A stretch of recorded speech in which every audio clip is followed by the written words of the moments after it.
Hello Pisces, thank you for joining me for your weekly forecast for week commencing the 17th of April. The Sun and Saturn continue to collaborate brilliantly in the first half of this week, just like they did in the last half of last week.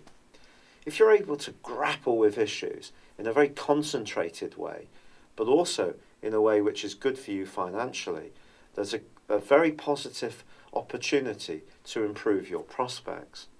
But of course, your worldly interactions have been affected by Venus in your signs clash with Saturn of late. So you can't just assume everything will work out right. You actually have to apply yourself. But what's wonderful this week, Pisces, is that Venus actually forges a brilliant link to Mars. It's just in the first half of the week, but the suggestion is, even though Saturn is being obstructive in some ways in the angle to Venus, its angle to the Sun and also Venus's angle to Mars suggests there could be a key conversation which can go very well for you. So do think positively, but just be aware that there may be someone influential who isn't quite getting where you're coming from. And when it comes to your future plans, with Pluto slamming on the brakes this week too, going into a retrograde, and joining the other retrogrades that are so to the fore this month, I do feel that your ability to go with the flow and ebb with it, which is one of your great strengths, is actually going to become even more of an asset in the months to come. The Sun is going to be moving Thursday, and it moves into an area where your thinking can step up several.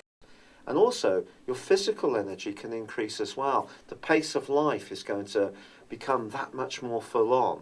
But on Friday, Mars moves into Gemini and Mercury inverts, reverses back into Aries. So this is why it's very important that you can't take a financial issue particularly for granted. If someone owes you money or there's an outstanding business conversation you need to have, do get down to it. Don't delay. But the move of Mars is fascinating because it could see you thinking very carefully about where you live and also about your more emotional responses. But of course, Mars is a feisty influence, and in this area, it's possible could make you a tad sensitive and even defensive at times, which is something you're going to need to be careful not to get into.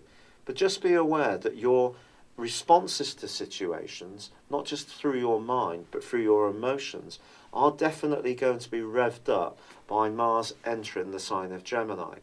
But there are opportunities this week to still have some wonderful conversations, and one of them may prove to be particularly flirty and could lead to an increased amount of communication with someone you encounter.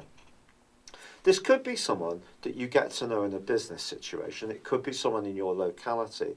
It may come through new technology, such as a dating site. But if this does happen, just keep an open mind. But most of all, be guided about how things feel at a more emotional level.